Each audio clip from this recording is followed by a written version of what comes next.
Most people think communication is about what you say, but here's the brutal truth. It's not. The words that come out of your mouth represent less than 10% of your actual influence. The other 90% is psychology, strategy, and understanding how the human brain processes information. This is why some people can walk into any room, command respect, and get exactly what they want, while others struggle to be taken seriously, no matter how smart they are or how hard they work. You've probably noticed this phenomenon yourself. You know someone who isn't the smartest person in the room, but somehow everyone listens to them. They get promoted faster, close bigger deals, and seem to effortlessly influence others. Meanwhile, brilliant people with amazing ideas get ignored, overlooked, and underestimated. The difference isn't intelligence or luck, it's communication mastery. Here's what most people don't understand about powerful communication. It's not a talent you're born with. It's a skill you can learn. Every element of influential speaking, from the way you enter a conversation to how you structure your thoughts to the psychological triggers you activate, can be systematically developed. The most persuasive speakers in the world, CEO who command billion-dollar companies, negotiators who close impossible deals, leaders who inspire entire movements, they all follow specific psychological principles that you can master. This audiobook will teach you those principles.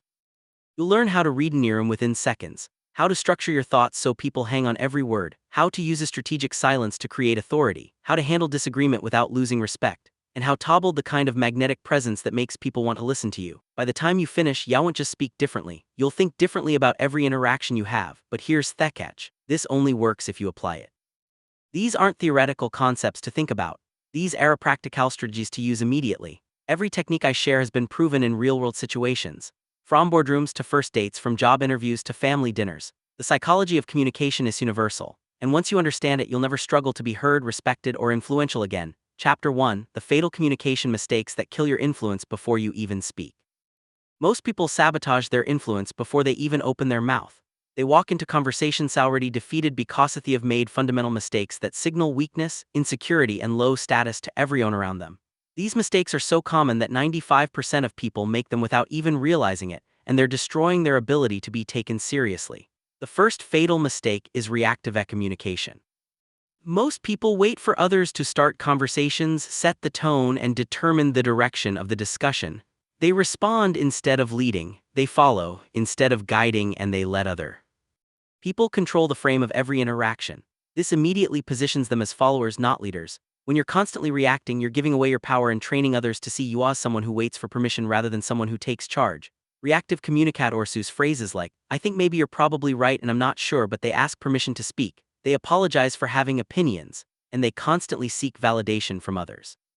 This creates a psychological dynamic where people unconsciously categorize them as less important, less confident, and less worthy of serious attention. The human brain is wired to respect certainty and authority, and reactive communication signals the opposite. The second fatal mistake is information dumping. Most people think that more information equals more persuasion, so they overwhelm others with facts, details, statistics, and explanations. They believe that if they just provide enough evidence, people will naturally agree with them. This is completely backwards. The human brain doesn't process information logically. It processes it emotionally first, then finds logical reasons to support those emotions.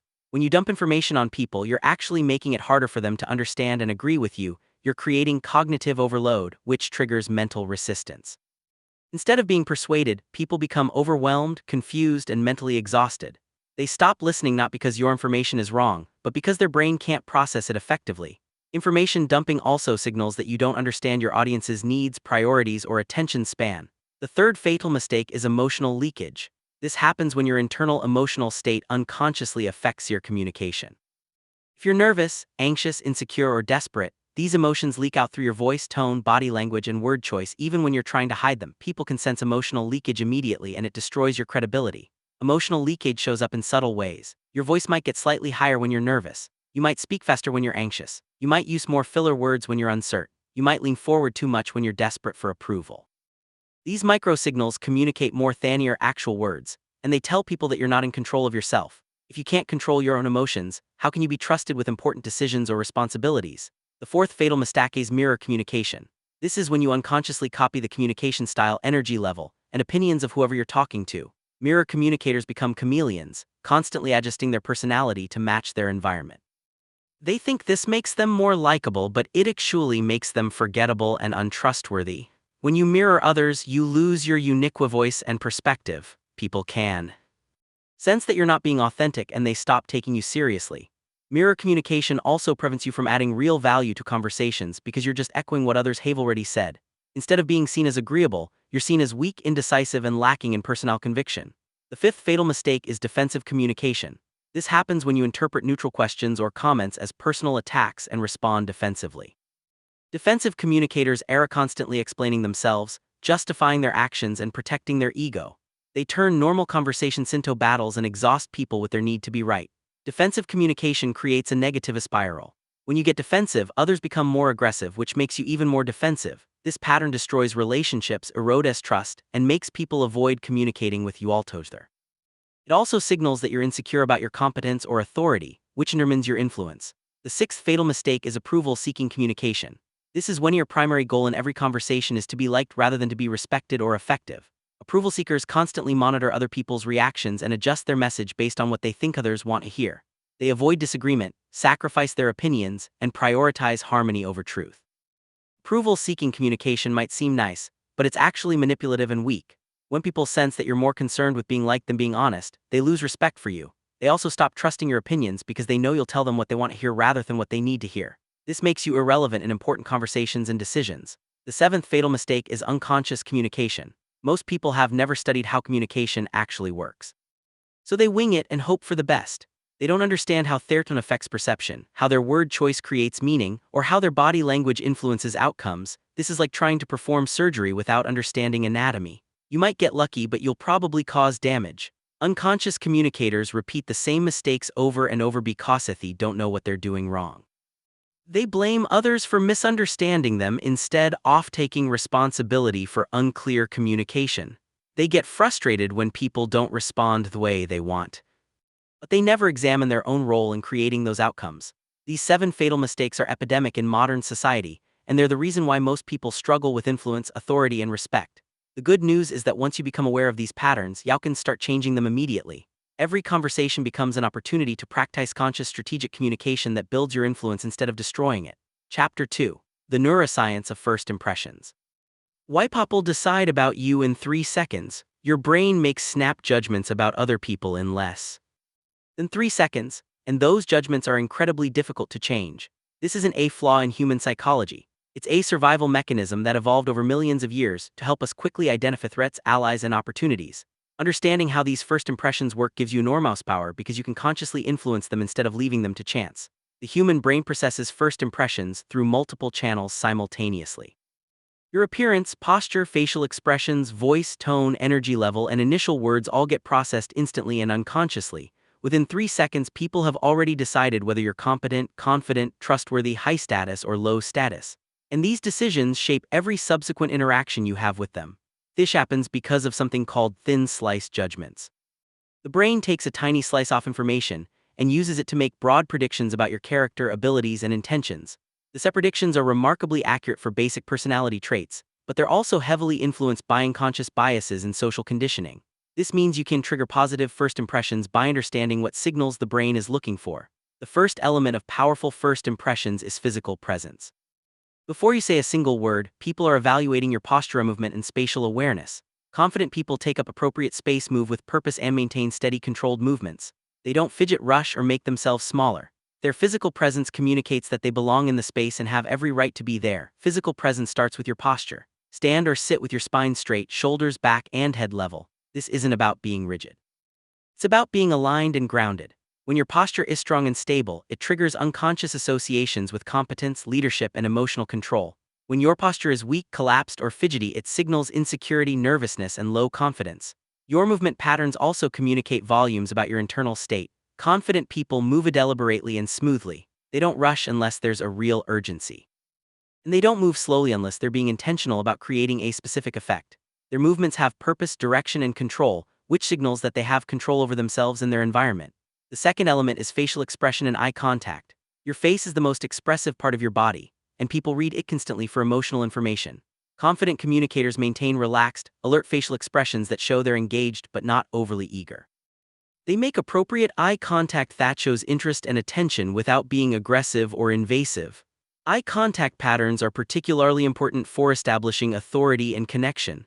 Strong eye contact signals confidence, honesty, and engagement, but too much becomes aggressive and uncomfortable. The optimal pattern is to maintain eye contact for 3 to 5 second intervals while speaking and 4 to 6 second intervals while listening.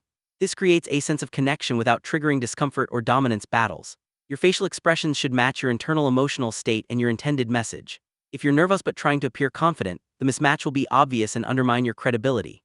This is why emotional regulation is so crucial for purposeful communication. You need to genuinely feel calm and confident, not just try to fake it. The third element is vocal quality and tone. Your voice carries enormous amounts of information about your emotional state, confidence level, and social status. Within seconds of hearing you speak, people make judgments about your competence, authority, and trustworthiness based purely on how you sound. Confident voices have certain characteristics. They're well supported by breath, which creates a full, rich tone. They have controlled pace, which shows thoughtfulness and intentionality. They have appropriate volume, which demonstrates awareness of the space and audience. They have clear articulation, which signals education and attention to detail. And they have varied intonation, which keeps people engaged and interested. Many people unconsciously sabotage their vocal authority by speaking too quietly, which signals insecurity, speaking too quickly, which signals nervousness, or using uptalk, which makes statements sound like questions. These vocal patterns immediately lower your perceived status and competence regardless of what you're actually saying. That fourth element is your opening words and energy. The first thing you say sets the tone for the entire conversation, and people remember it disproportionately due to the primacy effect. Confident communicators open with clear, purposeful statements that establish their authority and set the direction for the discussion. Weak openings include apologizing for speaking, interrupting, or taking up time. They include uncertain phrases like, "I'm not sure if this is right, but," or "I hope you don't mind me saying." They include excessive pleasantries or small talk that wastes time and dilutes your message. These patterns immediately signal that you don't value your own time or opinions, which trains others to devalue them as well. Strong openings are direct, purposeful, and confident. They might include a clear statement of your purpose, an interesting observation that demonstrates insight, or a strategic question that engages the other person's thinking. The key is to lead the conversation from the first moment rather than waiting for others to set the direction. The fifth element is emotional congruence. This means that your words, emotions, and body language all align and support the same message. When there's incongruence between these channels, people unconsciously sense that something is off and they become less trusting and less engaged. Emotional congruence requires genuine confidence and emotional regulation. You can't fake it effectively because microexpressions, body language, and vocal qualities leak your true emotional state. This is why developing real confidence and emotional control is so much more effective than trying to use superficial techniques to appear confident. The neuroscience of first impressions reveals that people are constantly evaluating you on multiple levels simultaneously. They're assessing your competence, your confidence, your trustworthiness, your status, and your intentions, all within the first few seconds of meeting you. By understanding how these assessments work, you can consciously influence them and create powerful positive first impressions that open doors and create opportunities. Chapter 3: The Authority Matrix. How to command respect without being aggressive. Most people think authority comes from being loud, aggressive, or dominating, but real authority is the opposite. True authority is calm, controlled, and magnetic. It draws people in rather than pushing them away, and it creates respect rather than fear or resentment. Understanding the difference between authority and aggression is crucial because one builds your influence while the other destroys it. Authority is based on competence, confidence, and emotional control. When you have genuine authority, people naturally defer to your judgment, seek your opinions, and follow your lead. This happens because authority triggers unconscious respect and trust. People feel safe around authoritative individuals because they sense that these people have control over themselves and their environment. Aggression, on the other hand, is based on force, intimidation, and emotional reactivity. Aggressive people might get temporary compliance, but they don't get genuine respect or willing cooperation. Aggression actually signals weakness because it shows that you need to use force to get what you want rather than earning it through competence and character. The first element of natural authority is emotional regulation. Authoritative people remain calm and controlled even in stressful situations. They don't get defensive, angry, or flustered when challenged. This emotional stability signals strength, competence, and leadership capability. When others see that you can maintain your composure under pressure, they naturally view you as someone who can handle responsibility and make good decisions. Emotional regulation doesn't mean being emotionless or robotic. It means being able to choose your emotional responses rather than being controlled by them. Authoritative people feel emotions, but they process them internally before responding. This allows them to respond strategically rather than reactively, which leads to better outcomes and increased respect. The second element is intellectual confidence. This means having well thought out opinions based on solid reasoning and being able to articulate them clearly and persuasively. Intellectual confidence shows up in how you present ideas, defend positions, and engage with opposing viewpoints. You're not afraid of intellectual challenges because you've done the work to develop informed perspectives. Intellectual confidence is different from arrogance. Arrogant people think they know everything and dismiss other viewpoints without consideration. Intellectually confident people know what they know and acknowledge what they don't know. They're open to learning and changing their minds when presented with better information, but they don't waver on principles they've carefully considered.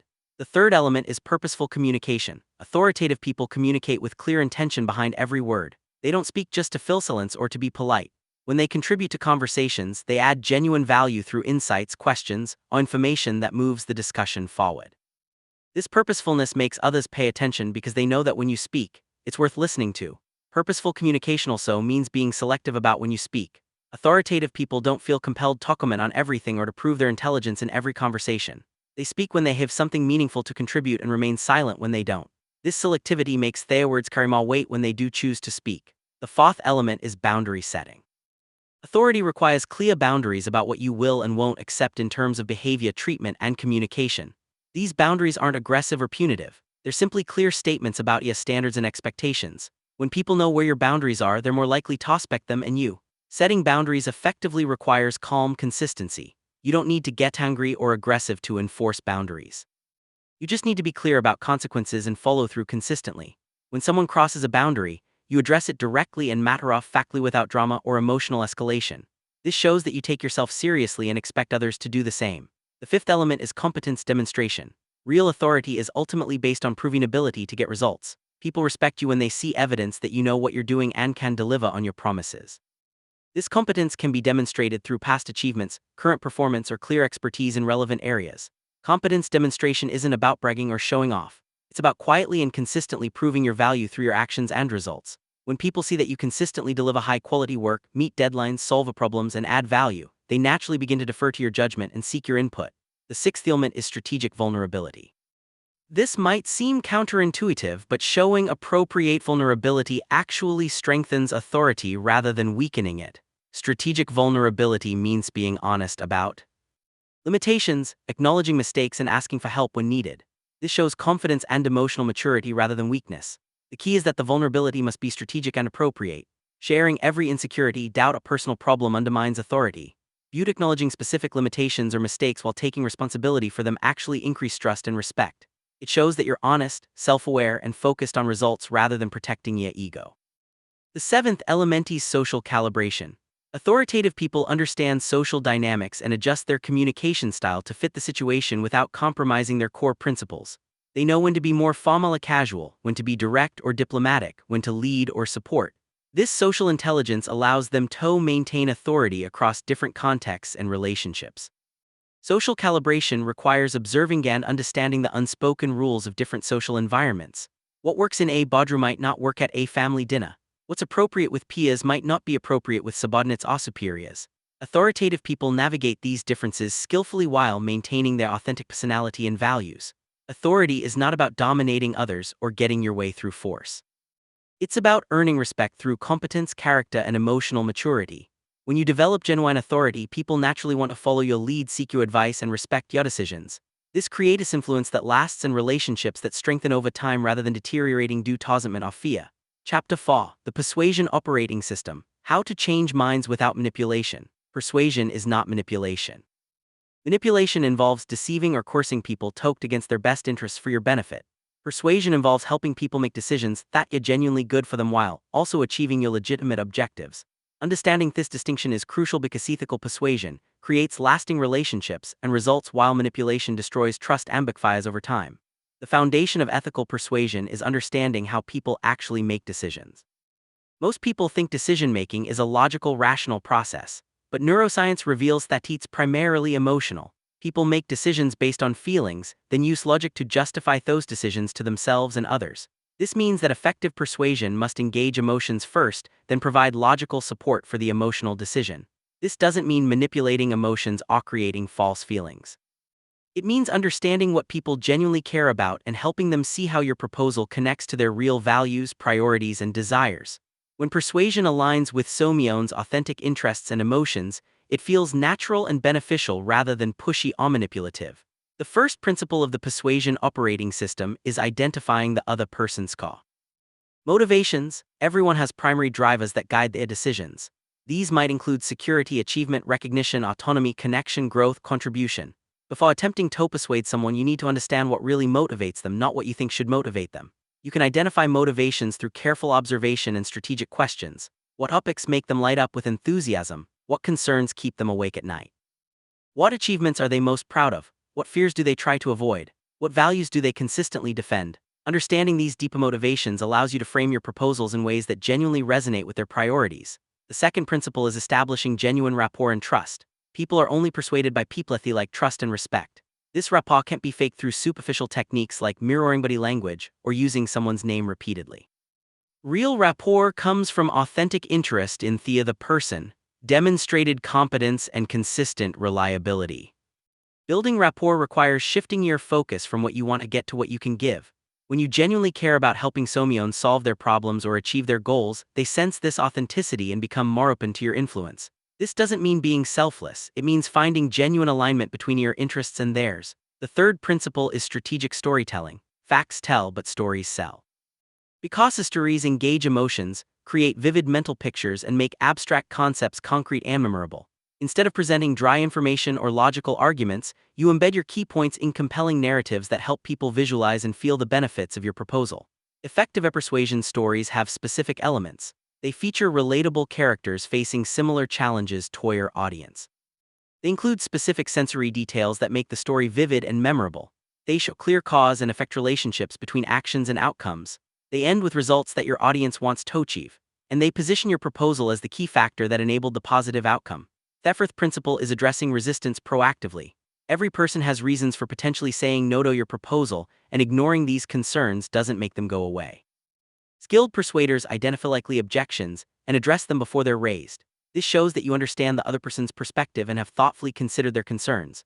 Addressing resistance isn't about overpowering objections with stronger arguments. It's about acknowledging legitimate concerns and providing genuine solutions or alternatives. Sometimes this means modifying your proposal to better meet their needs. Sometimes it means providing additional information or assurances. Sometimes it means accepting that your proposal isn't right for them at this time. The fifth principle is creating urgency without pressure. People postpone decisions when there's no compelling reason to act. Now, effective persuasion includes legitimate reasons why acting sooner is better than acting later. This might include a limited availability, time-sensitive opportunities, or increasing costs or difficulties over time. The key is that the urgency must be real, not artificial. Creating false deadlines or scarcity backfires when people discover the deception. But highlighting genuine time-sensitive factors helps people overcome natural procrastination and indecision. You're not pressuring them. You're helping them avoid the negative consequences of unnecessary delay. The sixth principle is making it easy to say yes. Even when people want to accept your proposal, they might hesitate if the process seems complicated, risky, or overwhelming. Effective persuasion removes as many barriers as possible and makes the next step clear, simple, and low risk. This might involve breaking a large commitment into smaller steps, providing guarantees or trial periods, reducing upfront costs, or handling administrative details yourself. The easier you make it for people to move forward, the more likely they are to do so, even when they're genuinely interested in your proposal. The seventh principle is confirming commitment and next steps. Many persuasion attempts fail not because people aren't convinced, but because the conversation ends without clear agreement about what happens next. Once someone agrees to your proposal, you need to confirm their commitment and establish specific next steps with timelines and responsibilities. This confirmation serves multiple purposes. It ensures that you both understand what was agreed to. It creates a psychological commitment through the consistency principle.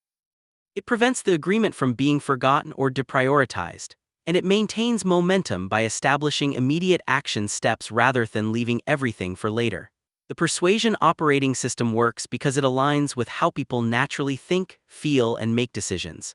It doesn't try to override their judgment or manipulate their emotions.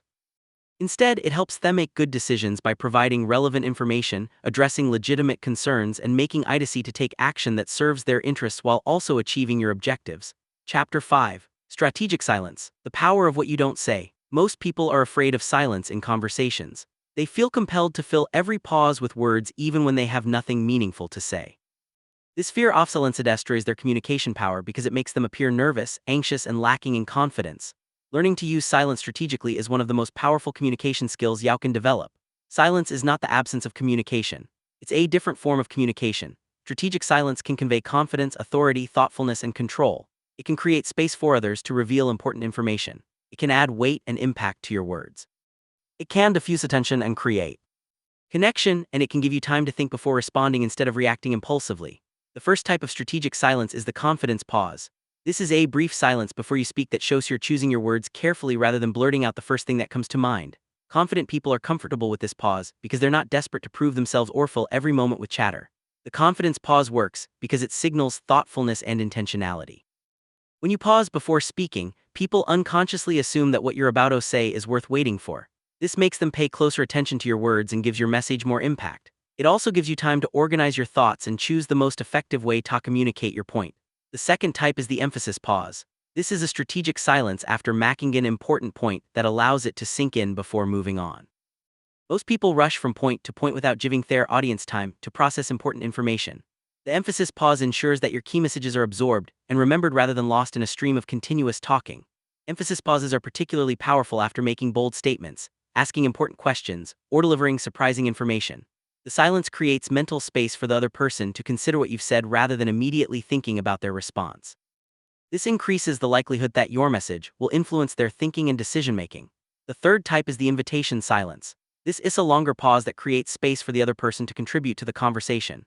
Many people monopolize conversations by talking continuously, which prevents them from learning important information about the other person's thoughts, feelings, and motivations. Invitation silences encourage authors to share more than they initially intended. Invitation silences work because most people feel compelled to fill conversational gaps. When you create space through silence, others will often reveal information they wouldn't share if you kept talking. This information can be invaluable for understanding their perspectives, building rapport, and identifying opportunities for connection or persuasion. The fourth type is the processing pause. This is a silence that gives you time to think before responding to difficult questions or challenging statements. Instead of feeling pressured to respond immediately, you can take a moment to consider your options and choose the most strategic response. This prevents you from saying something you'll regret and helps you maintain control of the conversation. Processing pauses are especially important when dealing with confrontation, criticism, or high-pressure situations. The natural tendency is to defend yourself immediately, but this often leads to reactive responses that escalate conflict or undermine your position. A strategic pause allows you to respond thoughtfully rather than emotionally, which leads to better outcomes. The fifth type is the tension pause. This is a silence that allows uncomfortable emotions or difficult topics to exist without immediately trying to fix them or move past them.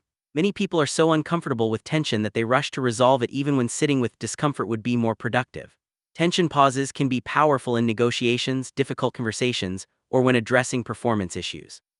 Instead of immediately offering solutions or assurances, you allow the other person to feel the full weight of the situation. This often motivates them to take responsibility or propose solutions themselves rather than waiting for you to fix their problems. The sixth type is the reflection silence. This is a pause that gives both parties time to consider what has been discussed before moving to the next topic or making decisions. Reflection silences prevent rushed decisions and ensure that important conversations receive adequate consideration. Reflection silences are particularly valuable at the end of important discussions or before making significant commitments. They allow everyone involved to mentally review what has been covered, identify any remaining questions or concerns, and confirm their understanding before proceeding. Using silence effectively requires overcoming your discomfort with conversational gaps. Most people find silence awkward because they interpret it as a sign that the conversation isn't going well. But strategic silence actually improves conversation quality by creating space for deeper thinking, more genuine sharing, and more thoughtful responses. The key to comfortable silence is shifting your mindset from feeling responsible for constant entertainment to being confident in your presence. You don't need to fill every moment with words to add value to a conversation. Sometimes the most valuable thing you can contribute is attentive listening and thoughtful pauses that encourage others to share more deeply. Practicing strategic silence also requires paying attention to your own emotional state. If you're anxious, nervous, or insecure, you'll feel more pressure to fill silence with chatter. But if you're calm, confident, and centered, you'll be comfortable with conversational pauses and able to use them strategically. The power of silence lies in its rarity. In our world where most people talk too much and listen too little, those who master strategic silence stand out as unusually thoughtful, confident, and compelling communicators. They're remembered not just for what they say, but for how they make others feel heard, understood, and respected through their attentive listening and strategic pauses. Chapter 6. The Social Calibration Code, Reading Rooms, and Adapting Your Communication Style. The most sophisticated communicators possess an almost supernatural ability to read social situations and adapt their communication style accordingly. They seem to know exactly what to say, how to say it, and when to remain silent in any environment. This isn't magic or natural talent, it's a learnable skill called social calibration, and it's the difference between being effective in one context versus being powerful in every context. Social calibration is the ability to accurately assess the unwritten rules of any social environment and adjust your communication to work within those rules while still achieving your objectives. Every social situation has invisible dynamics, power structures, cultural norms, and emotional undercurrents that determine what kind of communication will be effective and what will backfire.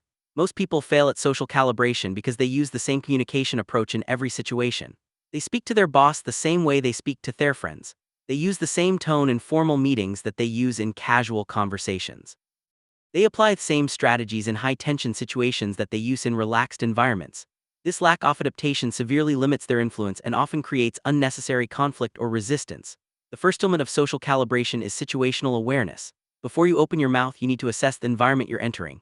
What is the formal hierarchy and who holds decision-making power? What is the emotional climate? And are people stressed, relaxed, anxious, or excited? What are the cultural norms? And what behaviors are expected versus prohibited? What is the time pressure and how much depth versus efficiency is required? Situational awareness requires observing multiple channels simultaneously. You're reading body language, listening to tone patterns, noting who speaks and who remains silent, watching how people position themselves physically, and identifying who others defer to or seek approval from. This information tells you how to position yourself and what communication style will be most effective. The second element is audience analysis. Different people respond to different types of communication, and effective calibration requires understanding your specific audience. Are they analytical people who want facts and logic, or relational people who want connection and emotion? Are they detail-oriented people who need comprehensive information, or big-picture people who want summary and vision? Are they risk-averse people who need reassurance, or risk-tolerant people who respond to hobbled proposals? You can assess audience preferences through several indicators. Their professional background often predicts their communication preferences. Engineers and analysts typically prefer logical, structured presentations, while sales and marketing people often respond better to emotional storytelling. Their questions reveal whether they think in details or concepts, whether they focus on problems or opportunities, whether they prioritize safety or growth. The third element is power dynamics assessment. Every social situation has formal and informal power structures that determine how influence flows. Formal power comes from titles, positions, and official authority. Informal power comes from relationships, expertise, social status, and personal charisma. Effective communication requires understanding both types of power and adapting your approach accordingly. When communicating with people who have higher formal power, you typically need to be more structured, respectful, and results-focused. You should prepare thoroughly, present information clearly, and respect their time constraints. When communicating with people who have informal power, you might need to be more relational, collaborative, and patient in building consensus. Understanding power dynamics also helps you avoid accidentally threatening or undermining powerful people. Some communication styles that work well with peers can backfire with superiors if they seem disrespectful or presumptuous. Other styles that work with subordinates can appear weak or indecisive with peers or superiors. The fourth element is cultural competence. Every organization, industry, and social group has unique cultural norms that affect communication effectiveness. These cultures determine what topics are safe versus dangerous, what communication styles are respected versus rejected, and what behavior signal competence versus incompetence. Corporate cultures vary dramatically in their communication preferences. Some value direct confrontational debate while others prioritize harmony and consensus. Some reward bold risk-taking while others punish any deviation from established procedures. Some encourage informal, casual interaction while others maintain strict professional boundaries. Misreading these cultural signals can destroy your credibility and influence. Cultural competence requires observing how successful people in that environment communicate and modeling their effective patterns while avoiding their mistakes. You're looking for the unwritten rules that determine who gets promoted, who gets listened to, and how gets marginalized based on their communication style. The fifth element is emotional intelligence calibration. Every social situation has an emotional tone that affects how people receive and process communication. High-stress environments require different approaches than relaxed environments. Celebratory situations call for different energy than problem-solving situations. Crisis moments demand different strategies than routine interactions. Emotional calibration means matching your energy and tone to the situational requirements while still maintaining your authentic personality. If everyone is stressed and urgent, you can't be slow and casual without appearing disconnected.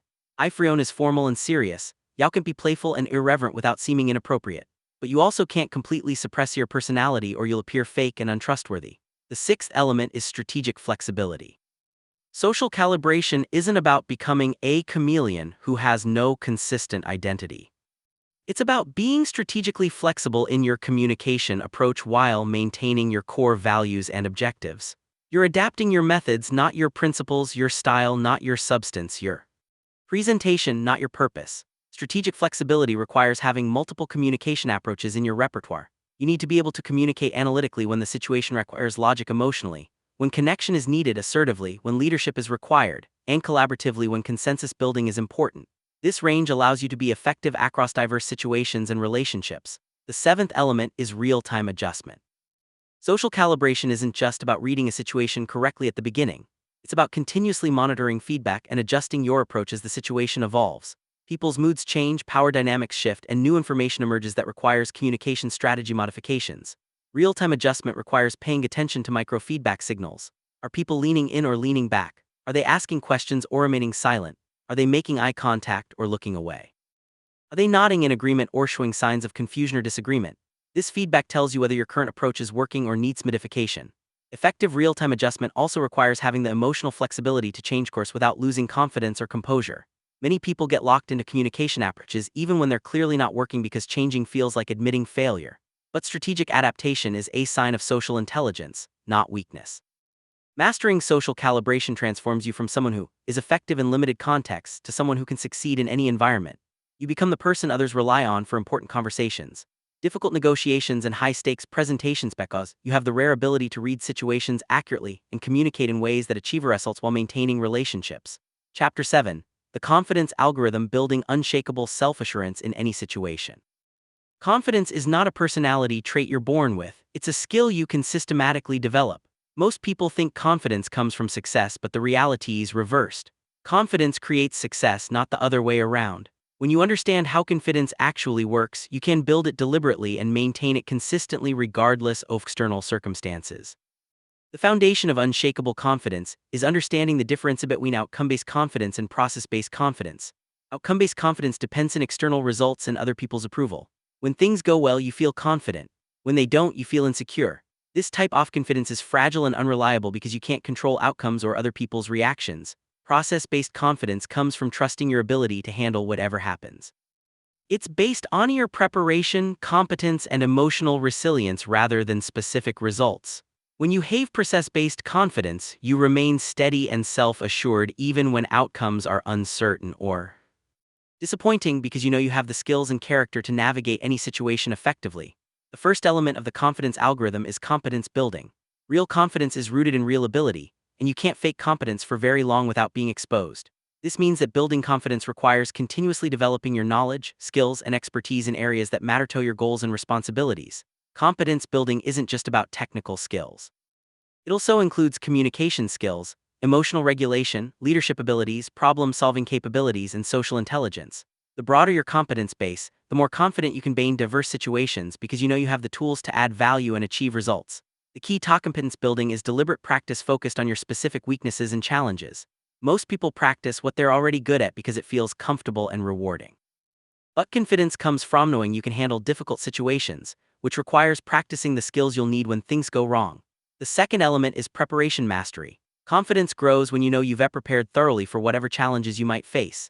This preparation includes researching relevant information, anticipating potential problems, developing contingency plans, and rehearsing important communications or presentations.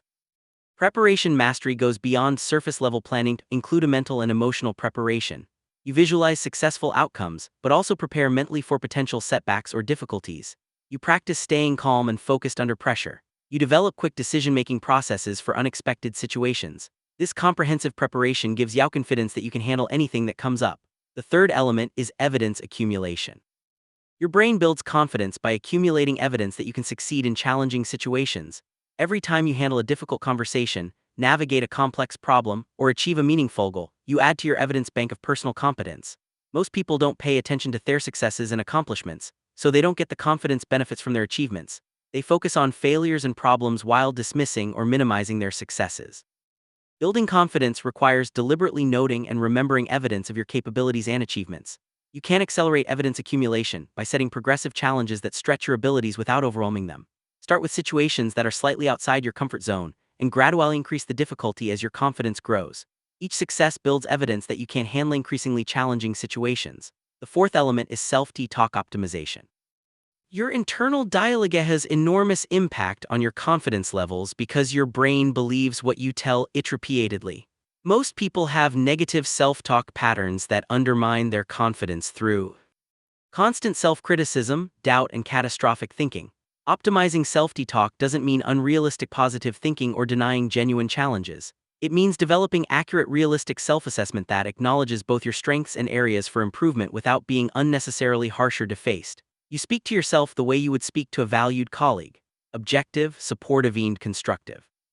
Effective self-talk focuses on process rather than outcome, on effort rather than ability, and on learning rather than proving.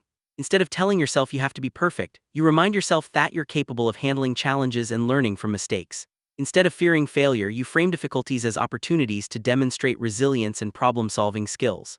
The fifth element is posture and physiology management. Your physical state directly affects your emotional and mental status through the mind-body connection. When you maintain confident posture, move with purpose, and control your breathing, you actually feel more confident, not just appear more confident. Confident physiology includes standing or sitting with proper alignment, moving deliberately rather than frantically, making appropriate eye contact, and using controlled gestures that support your communication. These physical practices don't just project confidence to others, they generate genuine feelings of confidence within yourself. Breathing patterns are particularly important for confidence management.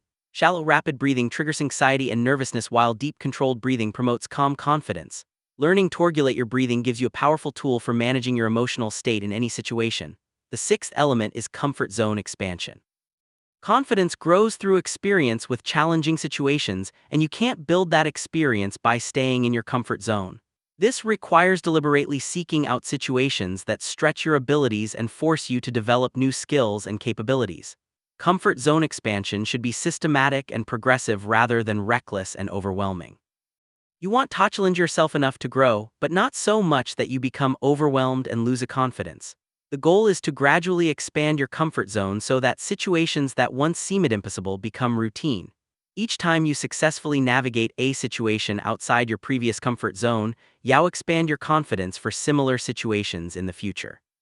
Over time, this process builds deep, unshakable confidence because you have extensive evidence that you can adapt and succeed in diverse, challenging circumstances.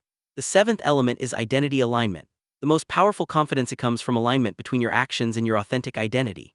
When you're trying to be someone you're not or acting in ways that contradict your values, you feel insecure and uncertain regardless of your external success. Identity-aligned confidence means knowing who you are, what you stand for, and what of achieving.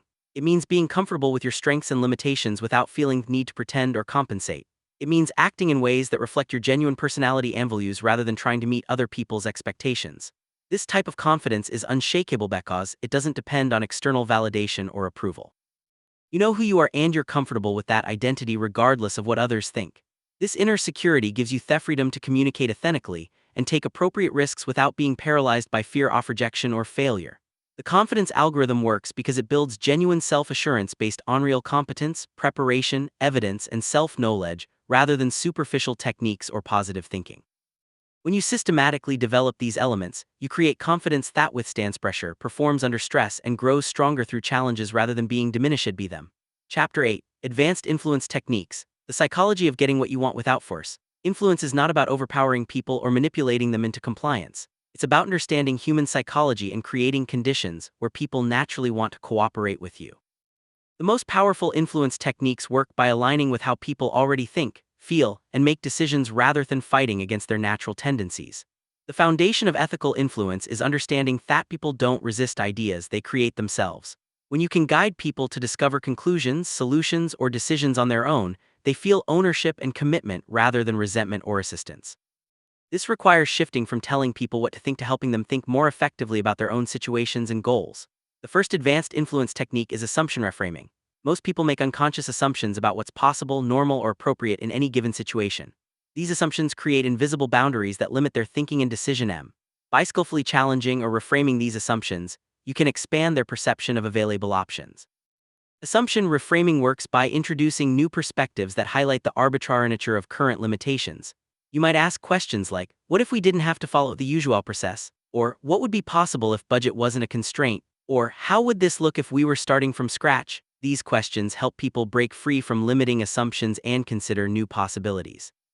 The key to effective assumption reframing is making it feel natural and collaborative rather than pushy or argumentative.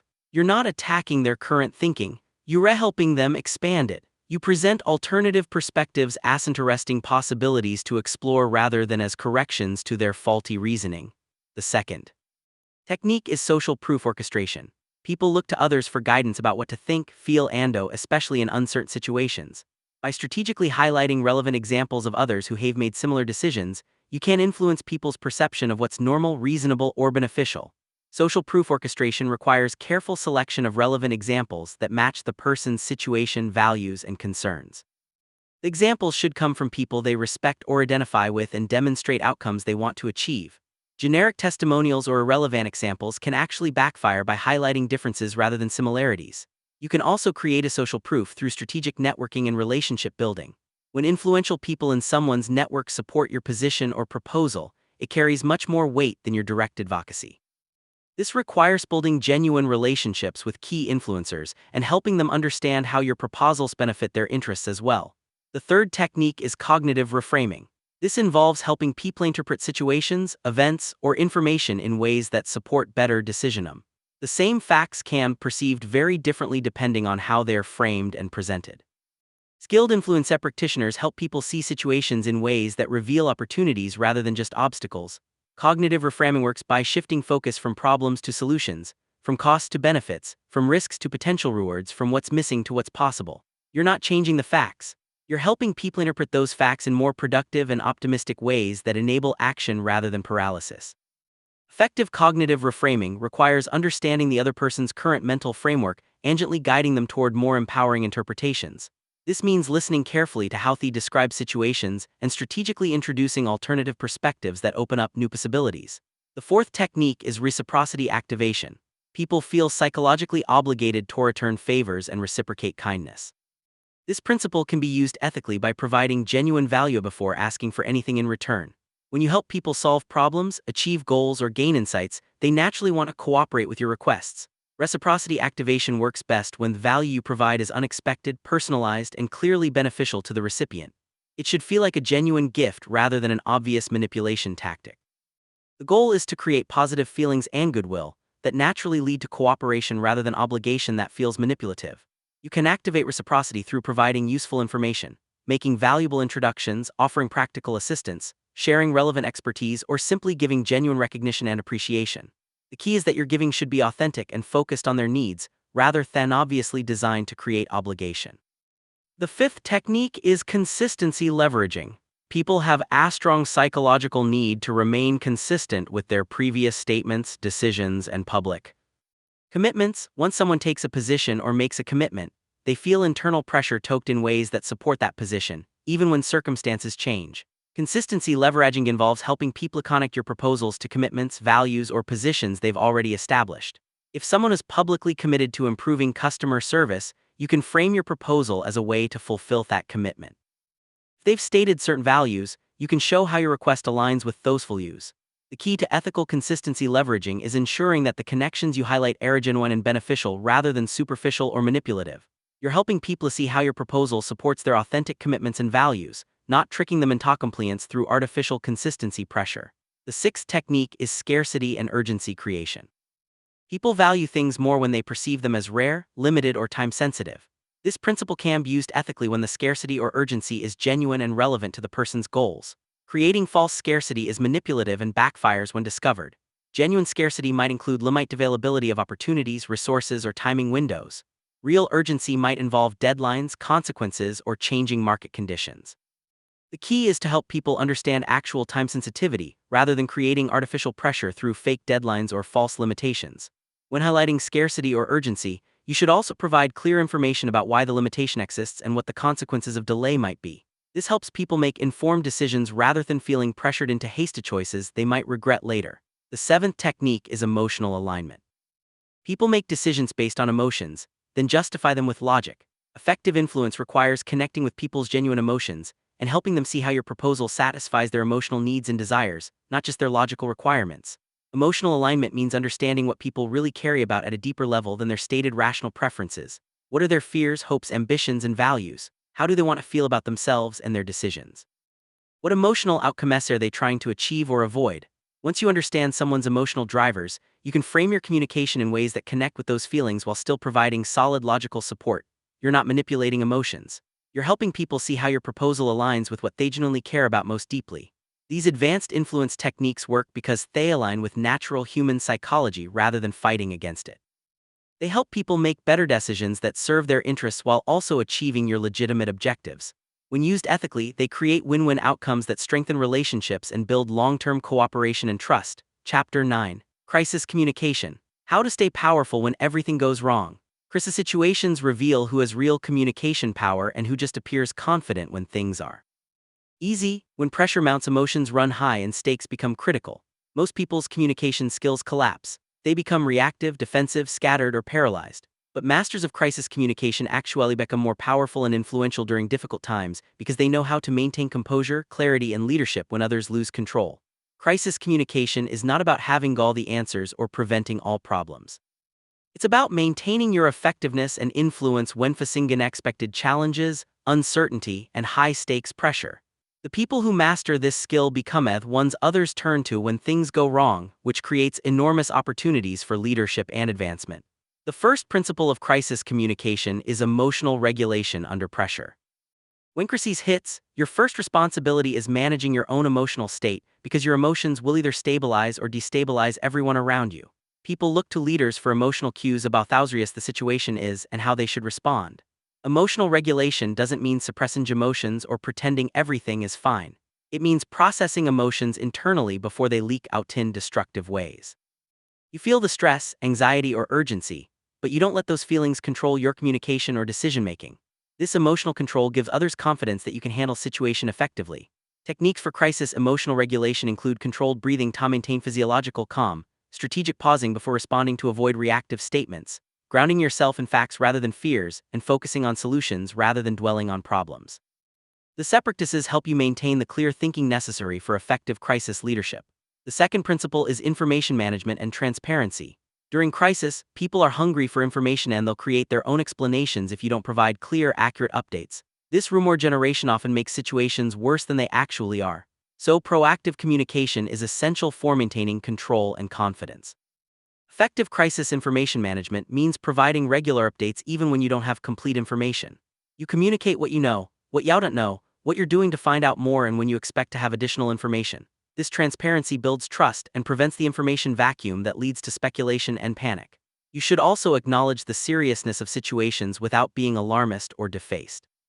People need to understand that you're taking things seriously and responding appropriately, but they also need confidence that the situation is manageable. This balance requires careful word choice and tone management. The third principle is solution-focused communication. Crisis situations naturally generate problem-focused thinking where people become absorbed in analyzing what went wrong, who's to blame, and how bad things might get. While some problem analysis is necessary, effective crisis communication quickly shifts focus to solution development and action planning. Solution-focused communication means acknowledging problems without dwelling on them, redirecting energy toward constructive action and maintaining optimism about finding workable solutions. You ask questions like, what can we do now to improve this situation? What resources do we have available? And what would success look like given our current constraints?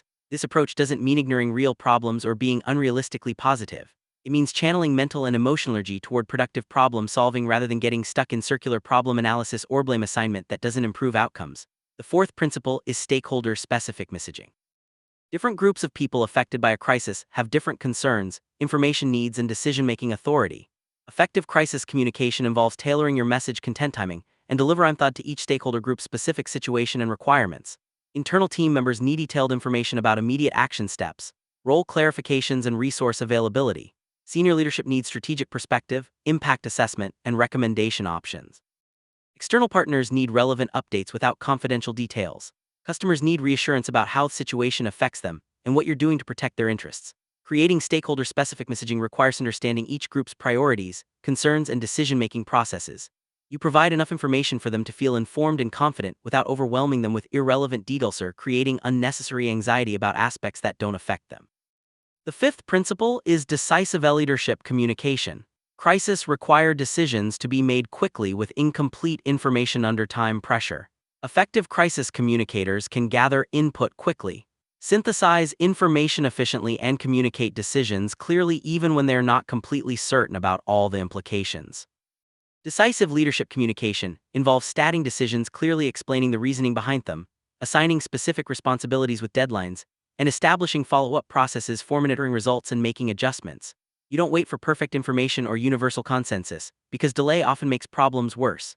The key is balancing speed with thoroughness. You move quickly enough to address urgent needs, but thoughtfully enough to avoid creating bigger problems through hasty decisions. This requires developing good judgment about when more analysis is needed versus when action is more important than additional planning. The sixth principle is reputation, protection, and recovery. How you communicate during crisis significantly impacts your long-term reputation and relationships. People remember how you handled pressure more than they remember the specific problems you faced. This makes crisis communication an opportunity to demonstrate character, competence, and leadership rather than just a challenge to survive. Reputation protection involves taking appropriate responsibility without unnecessary self-blame, maintaining professional standards even under pressure, and following through on commitments made during crisis periods. You don't promise things you can't deliver. You do everything possible to fulfill the commitments you make. Recovery communication focuses on learning from the crisis, improving systems and processes to prevent similar problems, and demonstrating that you've grown stronger and more capable as a result of handling the challenge. This positions crises as growth opportunities rather than just problems to overcome. The seventh principle is relationship strengthening through adversity. Crisis situations can either damage relationships through poor communication or strengthen them through effective crisis management. When you handle crisis well, people develop deeper trust and respect for your leadership capabilities and character. Relationship strengthening happens when you maintain clear communication, keep commitments made under pressure, show genuine concern for others' welfare, and follow through on promises to improve situations. People who see you perform well under pressure become stronger advocates and supporters in the future.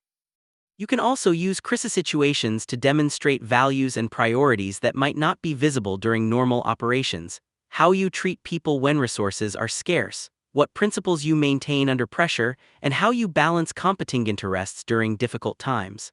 All reveal character that builds long-term trust and influence. Crisis communication mastery transforms you from someone who struggles during difficult periods to someone who actually gains influence and respect through effective crisis leadership. Instead of avoiding challenging situations, you become the person others seek out when they need strong, steady leadership during uncertain times. Chapter 10. Building communication systems that create lasting influence. Most people approach communication as a series of isolated interactions, without any systematic strategy for building cumulative influence over time. They have good conversations and bad conversations, random successes and unexpected failures, but no coherent system for consistently developing their communication power and expanding their influence. Building lasting influence requires systematic approaches that compound over time, rather than relying on individual moments of brilliance. The foundation of systematic communication influence is understanding that every interaction either builds or erodes your reputation for competence, trustworthiness, and leadership. People form impressions about your communication abilities based on patterns they observe over time, not just single conversations. This means you need consistent standards and approaches that reinforce positive perceptions through multiple touchpoints. The first element of communication systems is message consistency across contexts. Your core messages about your capabilities, values, priorities, and expertise should remain consistent whether you're speaking in formal presentations, casual conversations, written communications, or crisis situations. This consistency helps people develop clear, accurate impressions of who you are and what you stand for. Message consistency doesn't mean being rigid or robotic in your communication. It means having clear, authentic core themes that appear reliably across different formats and situations. When people interact with you multiple times, they should get reinforcing evidence about your key strengths and values, rather than confusing mixed signals that make you hard to categorize or remember. You develop message consistency by identifying your core professional identity and value proposition, then finding natural ways to reinforce these themes in diverse communication situations. This requires conscious preparation and practice, but becomes more natural over time as you develop communication habits that automatically reinforce your desired reputation. The second element is relationship mapping and strategic networking. Influence flows through relationships, and building systematic influence requires understanding your relationship ecosystem and developing strategic approaches for strengthening key connections over time. This means identifying who influences whom in your professional environment and building authentic relationships with those key connectors. Relationship mapping involves analyzing formal and informal power structures, identifying decision makers and influencers, understanding relationship dynamics between key players, and recognizing opportunities for adding value to important relationships. This analysis helps you prioritize relationship building efforts and develop appropriate strategies for different types of connections. Strategic networking goes beyond collecting contacts to focus on creating genuine mutual value with people who can expand your influence and opportunities. This requires understanding others' goals, challenges, and priorities, then finding authentic ways to help them achieve their objectives while building stronger professional relationships. The third element is expertise positioning and thought leadership development. People develop lasting influence by becoming known for specific expertise and insights that others find valuable. This requires consistently developing your knowledge and capabilities in chosen areas, then systematically sharing those insights through multiple communication channels. Expertise positioning involves identifying areas where you can develop distinctive competence, then consistently communicating insights and perspectives that demonstrate that expertise. This might include industry knowledge, technical skills, problem-solving approaches, leadership philosophies, or relationship-building capabilities that others recognize as valuable. Thought leadership development requires regularly creating and sharing content that showcases your expertise and provides value to others. This might include presentations, articles, social media posts, internal reports, strategic recommendations, or informal mentoring that helps others learn from your knowledge and experience. The fourth element is feedback systems and continuous improvement. Systematic influence building requires regular feedback about your communication effectiveness and consistent efforts to improve your skills and approaches. Most people receive very little direct feedback about their communication and therefore miss opportunities to enhance their influence. Effective feedback systems include seeking input from trusted colleagues and mentors, tracking outcomes from important communications, observing others' responses and reactions to your messages, and regularly assessing your progress toward influence and relationship goals. This feedback helps you identify what's working well and what needs adjustment. Continuous improvement means treating communication as a skill that can always be enhanced rather than a fixed ability. You study effective communicators, analyze successful interactions, practice new techniques, and experiment with different approaches to expand your communication repertoire and effectiveness. The fifth element is platform development and visibility creation. Lasting influence requires that people know about your capabilities and expertise, which means systematically creating visibility for your ideas, contributions, and achievements. This involves identifying appropriate platforms and opportunities to showcase your communication skills and thought leadership. Platform development might include volunteering for high-visibility projects, seeking speaking opportunities, writing for company publications, participating in industry events, joining professional organizations, or taking leadership roles in important initiatives. These platforms give you opportunities to demonstrate your communication capabilities to broader audiences. Visibility creation also requires documenting and sharing your achievements and insights, rather than assuming that good work will automatically be recognized. This means strategically communicating about your successes, helping others understand your contributions, and creating tangible evidence of your expertise and impact. The sixth element is succession planning and mentorship systems. Lasting influence involves developing others who can extend and amplify your impact. By mentoring and developing other effective communicators, you create a network of people who understand and support your approaches and can advocate for your ideas even when you're not present. Mentorship systems involve identifying high-potential individuals who can benefit from your guidance, then systematically helping them develop their communication skills and advance their careers. This creates loyalty and advocacy while also establishing your reputation as someone who develops talent and builds strong teams. Succession planning means preparing others to carry forward your ideas and approaches even if you move to different roles or organizations.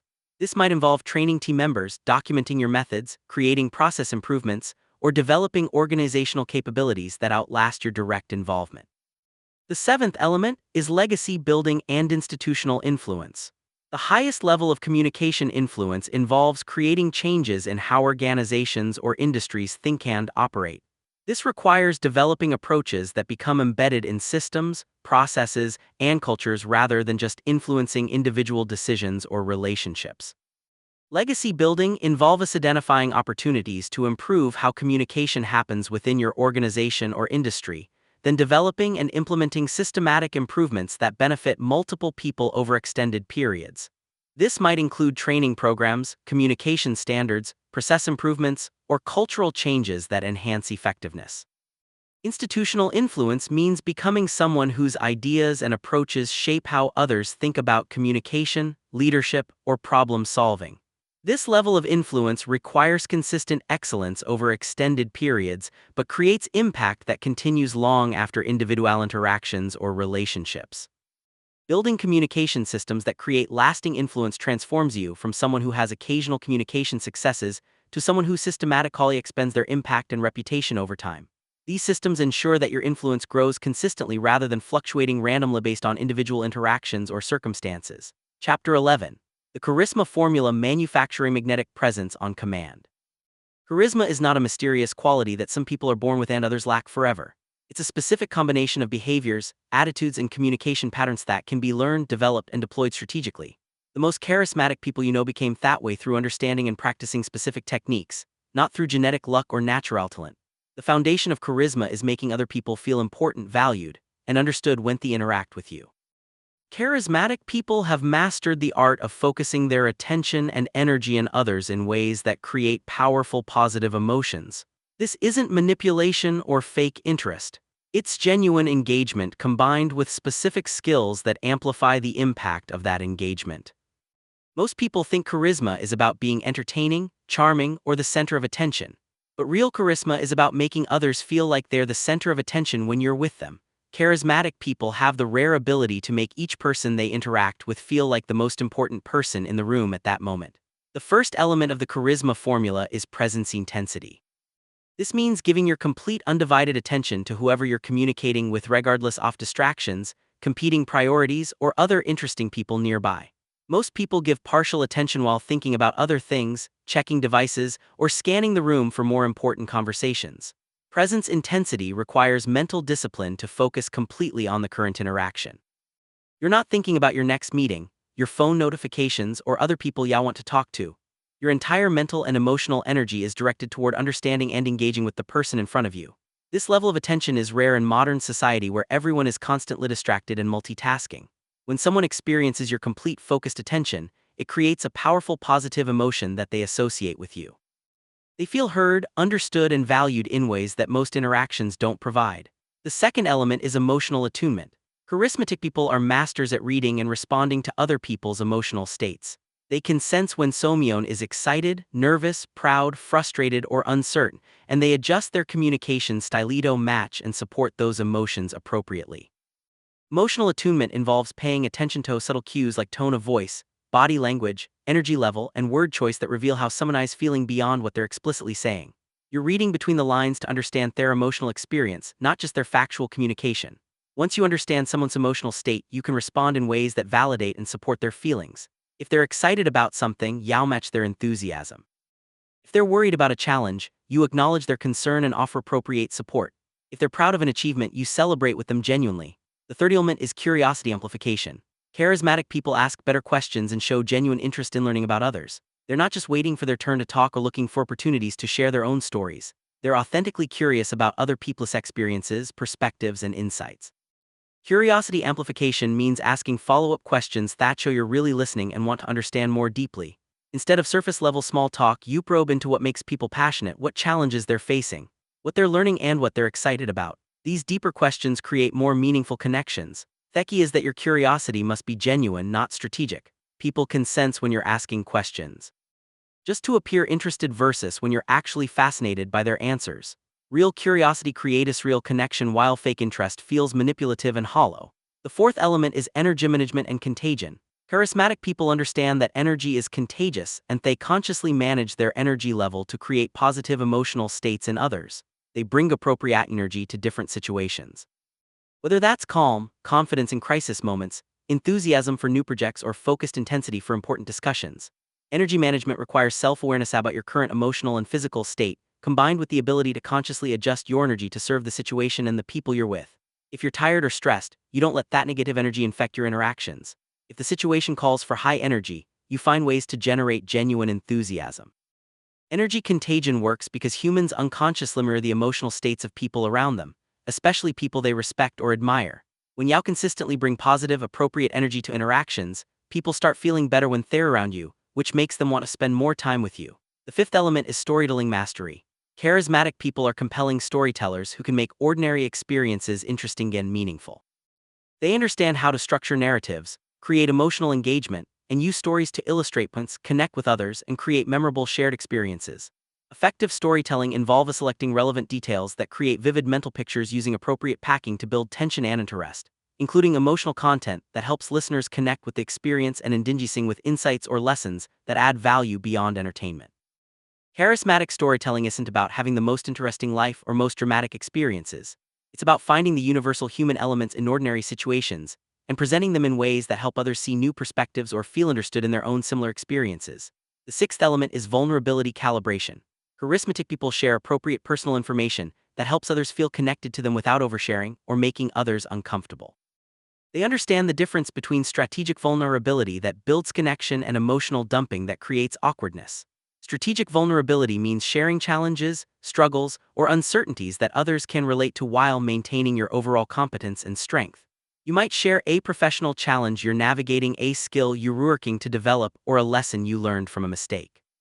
The key is that your vulnerability should serve the relationship and the conversation, not just your need for attention or emotional support you're sharing. Personal information to help others feel less alone in their own challenges, or to demonstrate that growth and learning are ongoing processes for everyone. The seventh element is positive assumption and benefit of the doubt. Charismatic people consistently assume positive intentions and give others the benefit of the doubt rather than being suspicious, cynical, or quick to judge. This creates a psychological safety that allows others to be more open, authentic, and creative in their interactions. Positive assumption means interpreting ambiguous behavior in the most charitable way possible, giving people credit for good intentions even when their actions don't work out perfectly, and focusing on people's strengths, potential rather than their weaknesses and limitations. This doesn't mean being naive or ignoring red flags when they appear. It means starting from a position of trust and respect, rather than requiring people to prove themselves worthy of positive treatment. This approach brings out the best in others because people tend to live up to the expectations others have of them. The eighth element is celebration and recognition. Charismatic people are generous with praise, recognition, and celebration of others' achievements. They notice when people do good work, overcome challenges, or demonstrate positive qualities, and they express genuine appreciation for those accomplishments. Effective recognition is specific, timely, and focused on the impact or quality of what someone did rather than generic praise. Instead of saying "good job," you explain specifically what was valuable about their contribution and why it mattered.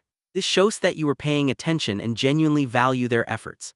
Charismatic people also celebrate authors' successes without feeling competitive or diminished. They understand that recognizing others' achievements doesn't reduce their own value, and that generous recognition actually increases their own influence and likability. The charisma formula works because it addresses fundamental human needs for attention, understanding, recognition, and connection. When you consistently make others feel valued and important through your communication style, you become someone people want to be around, work with, and this creates opportunities, influence, and relationships that compound over time into genuine personal and professional power. Chapter 12. Difficult Conversations: How to Navigate Conflict Without Losing Respect. Most people avoid difficult conversations until problems become crises or they approach them so poorly that they damage relationships and make situations worse. The ability to navigate challenging discussions skillfully is one of the most valuable communication competencies you can develop because it transforms potential relationship damage into relationship strengthening and turns conflicts into collaborations. Difficult conversations are not inherently bad or destructive. They become destructive when they're handled poorly. When approached with the right mindset, preparation, and techniques, challenging discussions can actually build trust, deepen relationships, and create better outcomes for everyone involved. The key is learning to have these conversations in ways that preserve dignity, maintain respect, and focus on solutions rather than blame. The foundation of effective difficult conversations is shifting from adversarial thinking to collaborative problem solving. Most people approach conflict as a battle where someone wins and someone loses. But this mindset guarantees relationship damage regardless of the immediate outcome. Collaborative thinking focuses on understanding different perspectives and finding solutions that address everyone's legitimate needs. The first principle of difficult conversation mastery is preparation and emotional regulation. Before engaging in any challenging discussion, you need to clarify your objectives, manage your emotional state, and develop a strategy for keeping the conversation productive. Most difficult conversations fail because people enter them emotionally reactive and without clear goals. Preparation involves identifying what outcome you actually want from the conversation, not just what do you want to say or prove. Are you trying to solve a specific problem, change someone's behavior, clarify expectations, repair a relationship, or prevent future issues? Having clear objectives helps you stay focused on productive outcomes rather than getting sidetracked by emotions or blame. Emotional regulation requires processing your feelings about the situation before the conversation so they don't leak out in destructive ways during the discussion. If you're angry, hurt, frustrated, or disappointed, you need to acknowledge those emotions and develop strategies for managing them during the conversation. The second principle, ice opening with intention and respect. How you start a difficult conversation largely determines how it will unfold. Aggressive, accusatory, or emotional openings immediately trigger defensiveness and conflict escalation. Respectful, intentional openings create space for productive dialogue even about challenging topics. Effective openings acknowledge the difficulty of the conversation, express your positive intentions, and invite collaboration. You might say something like, "I'd like to discuss something that's been concerning me, and I hope we can work together to find a good solution." Or, "I value our relationship and want to address an issue that's been affecting our work together." The key is demonstrating that you see the other person as a collaborator in solving a problem rather than as an opponent to defeat. This framing encourages cooperation rather than defensiveness and sets stage for productive problem solving. The third principle is facts versus interpretations, separation. Most difficult conversations get derailed because people present their interpretations, opinions, or assumptions as if they were facts. This creates unnecessary argument about subjective perspectives rather than focusing on objective information and workable solutions. Facts are observable, verifiable information that both parties can agree on. Interpretations are your opinions, assumptions, or conclusions about what those facts mean. Separating these elements allows you to discuss objective information without immediately triggering disagreement about subjective interpretations. For example, saying you don't respect deadlines is an interpretation that will likely trigger defensiveness. Saying the project was submitted 2 days after the agreed deadline is a fact that can be discussed objectively. Once you establish the facts, you can explore different interpretations and solutions without getting stuck in argument about subjective perspectives. The fourth principle is listening for understanding, not rebuttal. Most people listen to difficult conversations primarily to find flaws in the other person's reasoning or opportunities to present their counterarguments. This defensive listening prevents real understanding and escalates conflict because people feel unheard and dismissed. Listening for understanding means genuinely trying to comprehend the other person's perspective, concerns, and needs. Even when you disagree with their conclusions or approaches, you're seeking to understand their reasoning, their constraints, and their desired outcomes before focusing on your own position. This type of listening often reveals information that changes your understanding of the situation and opens up solution possibilities that weren't apparent when you were focused only on defending your own perspective. Understanding doesn't require agreement, but it creates foundation for finding mutually acceptable solutions. The fifth principle is acknowledging valid points and shared concerns. Even in conflicts, there are usually some areas of agreement or shared concern that can serve as foundation for problem solving. Acknowledging these commonalities helps de-escalate tension and creates collaborative momentum. Valid point acknowledgement means recognizing when the other person raises legitimate concerns or accurate observations, even if you disagree with their overall position or proposed solutions. This shows intellectual honesty and reduces their need to keep arguing points you've already accepted. Shared concern identification involves finding areas where you both want similar outcomes even if you disagree about methods or priorities. You might both want project success, customer satisfaction, team harmony, or efficient processes even while disagreeing about specific approaches. The sixth principle is solution-focused redirection. Difficult conversations can easily become stuck in problem analysis, blame assignment, or emotional venting that doesn't improve anything. Effective conversation management involves acknowledging problems and emotions but consistently redirecting energy towards solution development and action planning. Solution-focused questions include: what would need to change for this to work better? What options do we have for addressing this concern? What would success look like from both our perspectives? And what specific steps could we take to improve this situation? These questions move the conversation from complaint to collaboration. The key is not to rush to solutions before problems are fully understood, but to prevent getting stuck in endless problem discussion without moving toward resolution.